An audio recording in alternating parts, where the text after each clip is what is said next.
আগামী নির্বাচনে প্রতিবেশী দেশের যেকোনো হস্তক্ষেপের বিষয়ে সবাইকে ঐক্যবদ্ধ থাকতে হবে। Chinese People's Institute for Foreign Affairs প্রতিনিধি দলকে সে কথাই জানিয়েছেন জামায়াতে ইসলামের আমির ডক্টর শফিকুর রহমান।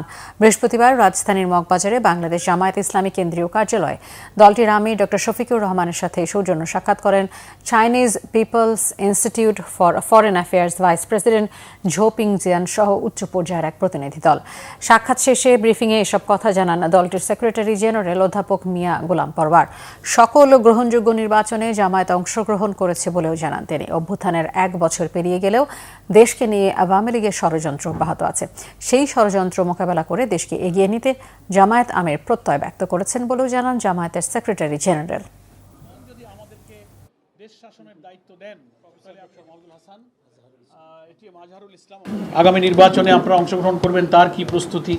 আমাদের আমিরে জামাত বলেছেন আমরা সবসময় নির্বাচনমুখী দল, আমাদের নির্বাচনের প্রস্তুতি আছে, ইনশাল্লাহ আমরা নির্বাচনে অংশগ্রহণের যাবতীয় প্রস্তুতি গ্রহণ করছি। চায়নার প্রতিনিধি দল এই প্রশ্ন করেছেন যে আপনারা বাংলাদেশের সামনে সবচেয়ে বড় চ্যালেঞ্জ কি কি মনে করেন। তার মধ্যে এটা আমিরে জামাত তুলে ধরেছেন যে প্রতিবেশী দেশের পক্ষ থেকে যে কোনো বিষয়ে হস্তক্ষেপ এবং ইন্টারফারেন্সটা আমাদের জন্য একটা বড় চ্যালেঞ্জ। তো সেটা মোকাবেলা করতে হবে জাতীয় ঐক্যের মধ্য দিয়ে। আর দেশের রাজনীতির আর কোনো আভ্যন্তরীণ খুব বিষয় কিন্তু এখানে আলোচনায় স্থান পায়নি।